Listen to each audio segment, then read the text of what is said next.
Hey, Real Nerds listeners, your favorite host Ryan here to remind you that social media is great.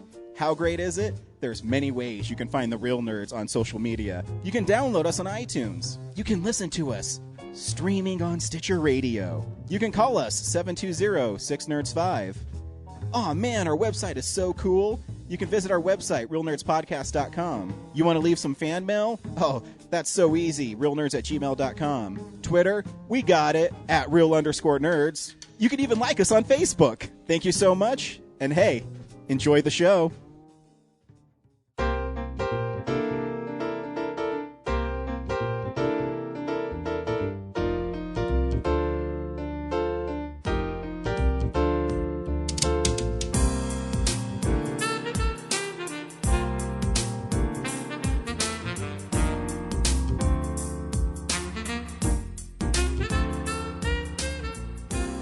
Welcome to Real Nerds at Denver Comic-Con 2015. We hope you enjoy the following interview.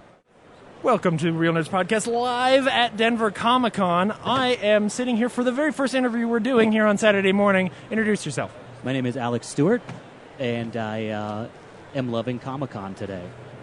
Well, I mean, that's a little bit... It's been like 10 minutes, Alex. Like, come on. How much fun could you have had in 10 minutes? Dude, I've taken a picture with the Stay Puft Marshmallow Man. All right, that's pretty good. I have taken a picture with a 55-year-old Super Mario. All right. Who was pretty awesome. I just... Was it like a guy in a Super Mario outfit, or had he, like, grown his hair to... Like, did he look like Super Mario? Or was he even dressed up? I think so. He looked like he... realized, I look like Mario, I should just probably go as Mario. It was the lowest common denominator kind of costume. But he was pretty awesome. Cool. Very cool. Well, what brings you to the show today? Well, a huge nerd.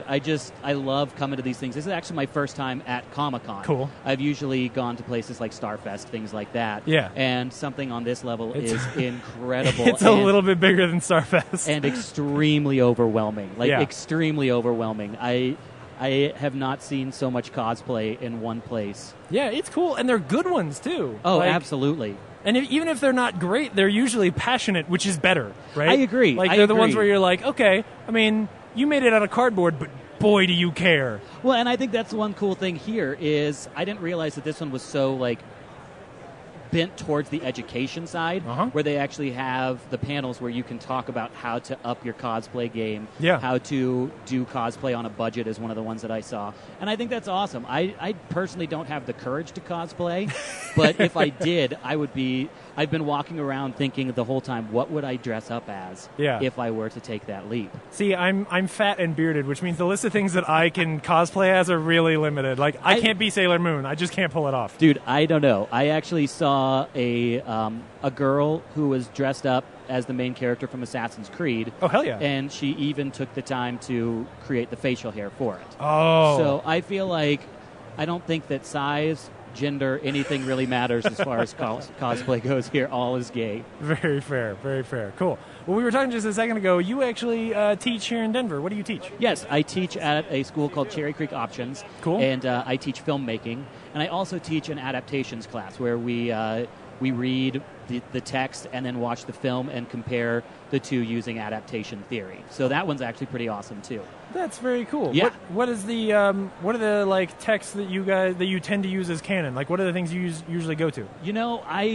I don't necessarily adhere to the typical literary canon that a lot of people do because I want to engage the students. But this last semester we focused on, with my high schoolers, we focused on the graphic novelization of Hamlet. Cool. And then we watched The Lion King and compared and contrasted the two. Perfect. And actually had a huge debate as to whether or not The Lion King is a true adaptation of there's Hamlet. There's no incest in The Lion King, so unfortunately, I think it's pretty far off. Well, in the original script, I heard there was, but Disney cut it for for obvious reasons. They were reading through, going like, "Are you serious? You know we're Disney, right?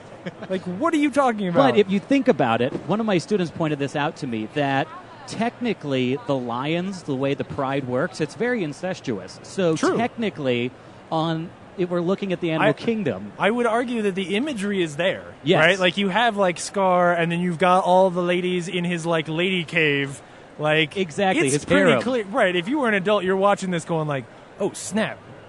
there is some dark shit going on in this like lion cave. Absolutely. Yeah. Absolutely. So it's all there. And my filmmaking class, essentially, I teach kids how to write, shoot, edit, and present their short films. Very and during the summer, we actually have a 2-week-long summer film camp that I teach. Yeah. That is really, really awesome. We're able to get together all day long, use professional quality film equipment, and these kids just take the reins and create their own projects. And eventually I would love for them to be able to showcase them at student film festivals, things like that. Yeah, absolutely. Are you aware of Pop Culture Classroom and like what DCC is actually about? No, I am not. Oh, snap. Okay, Yeah. so like we talked about this before. I mean, you mentioned the whole thing about there being more education, and I thought this is where you were going. So Denver Comic-Con is different than any other convention in the country in that it's not just like, hey, here's a place for geeks to get together. It's actually a fundraiser for this little thing in Denver, little in quotes, this thing in Denver called Pop Culture Classroom,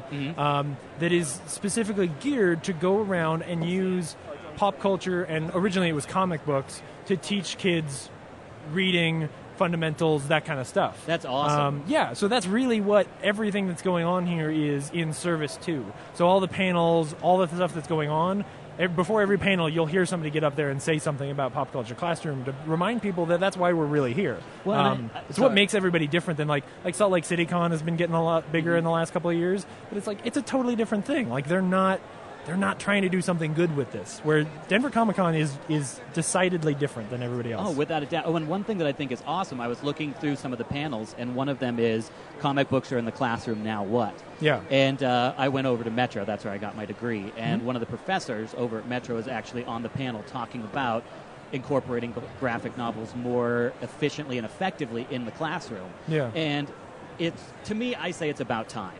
I mean, as an educator, I see that the main forms of art aren't typical text in a book reading that kids are interacting with now. Right. And so we have to engage them on an artistic level in order for them to feel like school has relevancy. Absolutely. And so if we're able to bring digital media in, if we're able to bring film, graphic novelization, television, whatever we can, and teach them our artistic principles of education through those mediums, it's only going to be super effective on both sides. Kids are going to be stoked and entertained, and they're also going to be learning something. 100%. I mean, you even with the class that you teach now, I was an English major in college, and you know, the canon is built to tailor to people like me who are interested in those books. Yeah. But for everybody else out there, they may watch Star Wars and be like, "Oh, this is really fun," but there are fundamentals about storytelling in the way that Star Wars is written that you could use something like that to teach kids about storytelling and about, you know, how to read characters and that kind of stuff. And you could meet a lot of people with different interests on different paths in life who have a different skill level by utilizing those tools in a really effective way. Absolutely. It's an exciting thing. And so it's really cool that you're doing that as well. Well, thank you. I think the coolest thing for me is there's two things that are awesome that I get for feedback from students. Is one of them is halfway through the semester, I'll always get kids being like, wait, this sounds a lot like a language arts class. And I'm like, you've been in a language arts class for the past 14 weeks. Right. You just haven't realized it. Yeah. And that's kind of an awesome thing when kids realize that they're learning something, but they're doing it in such a fun way that it doesn't have the connotation of being like a language arts class or whatever. Yeah. And the second thing is I always get feedback now of I never watch movies the same anymore. Yeah. Which I think is awesome. I have these kids being able to come in and talk about characterization, talk about theme, talk about metaphor that they're seeing in all of these films, and it's super exciting as somebody who's super excited about films and super excited about getting kids engaged in the media that they're watching. Yeah. It is also, though, absolutely a curse because it means that you go and you watch a movie and you're like, halfway through, you're like, this is shit. Yeah. This should be fun, but this is absolute shit. Yes. Yeah, exactly. No, it's not great. You're You're actually damaging children. I want you to know that. Alex. In a roundabout way, I'm lifting the veil in a negative way. Right. Very cool. Well, if when people hear this, is there a way they can support you or that they can come and participate, or what can they do? Well, yeah, if you're homeschooled, because it's actually for a homeschool program. Oh, cool. Yeah. Yeah. So if you're homeschooled, check out Orchard Option School or Orchard and Greenwood Option School. Cool. And then if you want to get into the film camp, just shoot an email over to me at thealexstewart@gmail.com. Sweet. Yeah. Well, thank you so much, Alex. Keep it up. This sounds really cool. Pleasure, man. Thanks for having me. Thanks for coming on the show. Thank you for listening to this exclusive Real Nerds interview at Denver Comic-Con 2015, and we'll see you next year. Visit our website, realnerdspodcast.com. You can tweet us at real_nerds. You can email us even, realnerds@gmail.com. Like us on Facebook. Hey, stream us on Stitcher. You want to call us? 720-6nerds5. And download us on iTunes. Just search Real Nerds. Thank you, Joe Kempter, for the wonderful voiceover, and also Spark Mandrill for the wonderful late-night jazz smooth sounds of movies. You can find him on SoundCloud. This has been a Nebulous Visions production.